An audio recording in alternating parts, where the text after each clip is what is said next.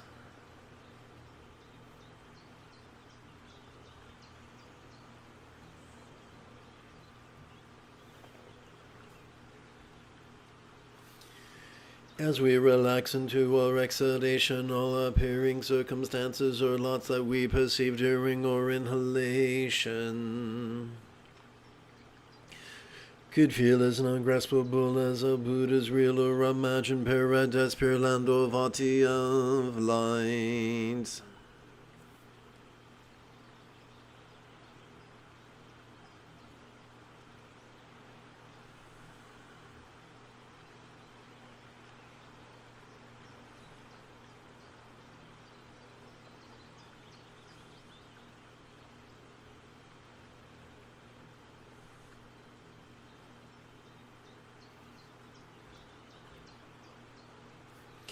As we relax into our exhalation, or sensual bodies or forms that we perceive during our inhalation could feel as non-graspable as an octave Devi or Yadam of enlightenment.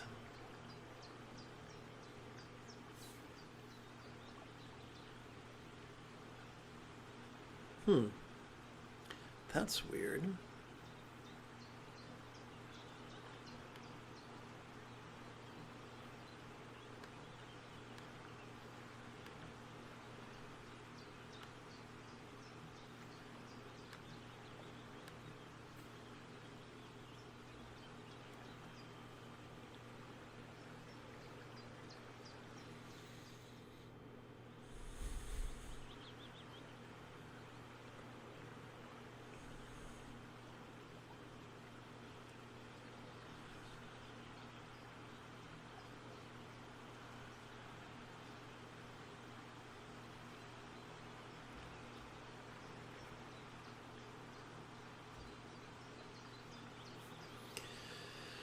As we relax into our exhalation, all resounding communication or speech. As we relax into our exhalation, all resounding communication or speech that we perceive during our inhalation could feel as non-graspable as a Buddha's real or imagined communication or mantra of light.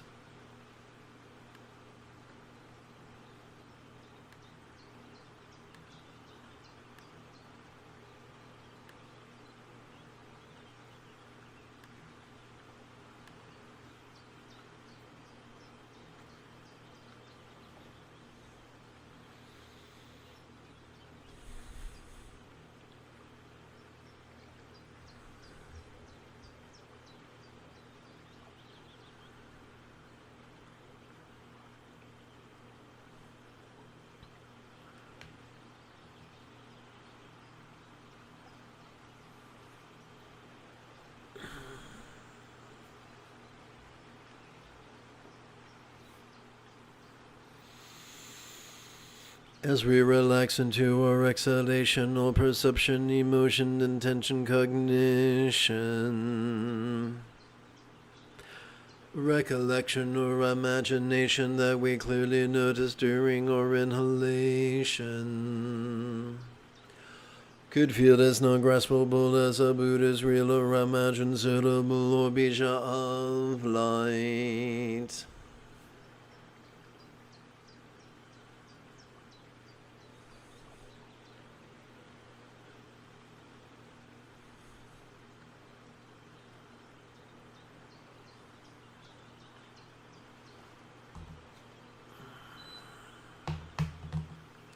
Welcome to this morning's live stream. The moment you have a specific question about Buddhist chanting, meditation, philosophy, or application, simply type your question in great detail in the chat window. As we inhale, please silently and mentally recite the demonstrative pronoun this. as we kick back and watch the antics of mind, as it perceives, emotes, intends, reasons, recalls, and imagines. As we exhale, let us silently and mentally recite the one-syllable verb ease, while relaxing into that exact same mind's non-graspable nature.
In our compassion may we long to free all beings from the toxic tyranny of ever.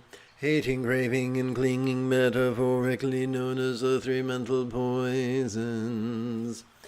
In our pragmatism may our liberation of all others be fueled by our reliance on the Buddha's example, instructions, and students, described by the metaphor of the three wish-fulfilling jewels. If you wish, you may join let's try this again.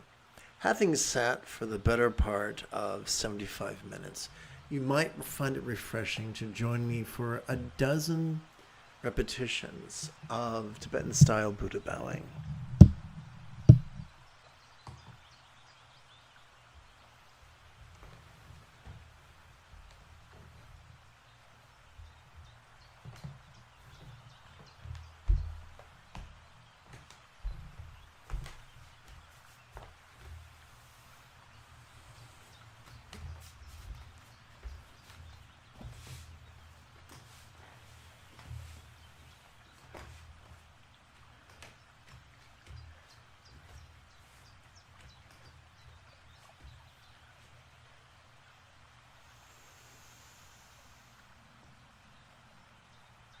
May we free all through the three jewels.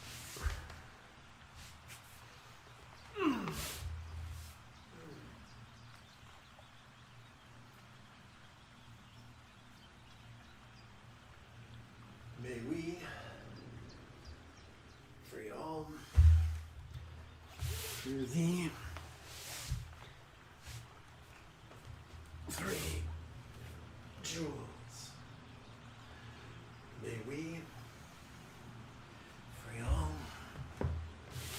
through the three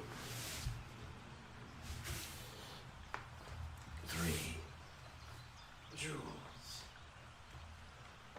May we free all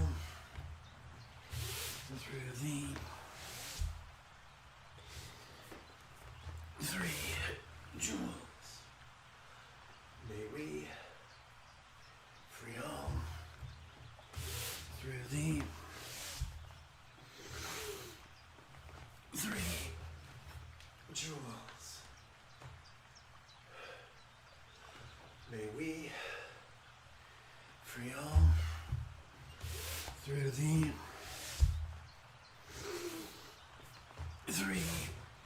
jewels.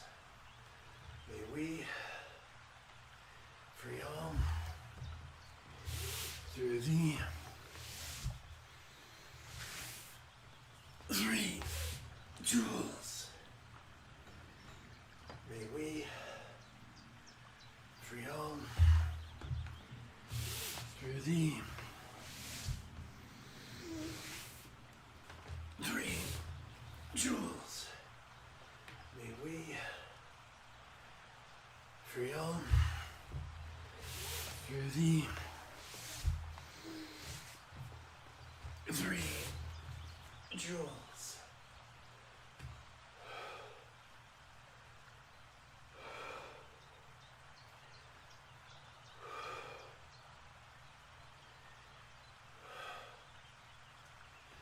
May we free all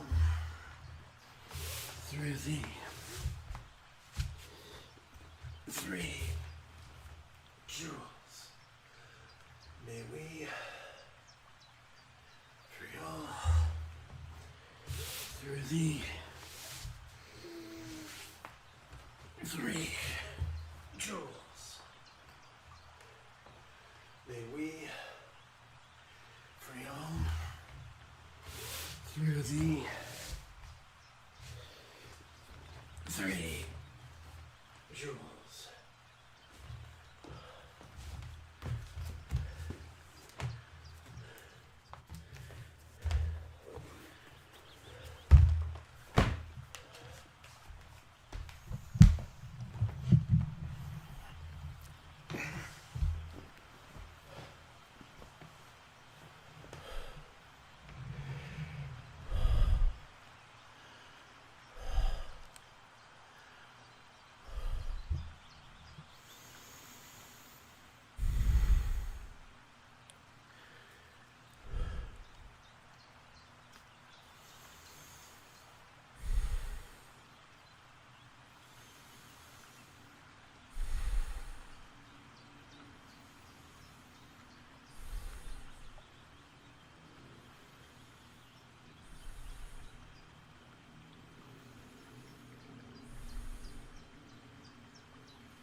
Let us seal this morning's practice by chanting love and letting go's wishes for universal enlightenment and well-being. May all minds of all beings lucid yet void no be as enlightened as our Buddha's mind symbolized by omens audible vision.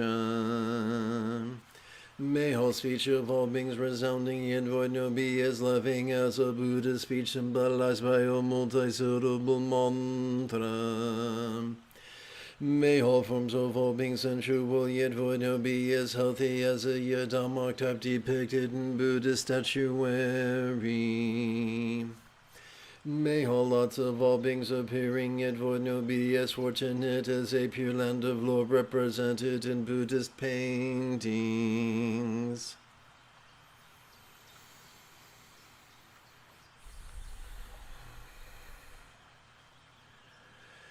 If you feel that I have earned it, you could give this live stream a thumbs up. You could even help support this channel. In approximately 10.5 hours, I would very much like to return to lead today's evening meditation class and group practice. And if you are as geeky as me, may the Force be with you always.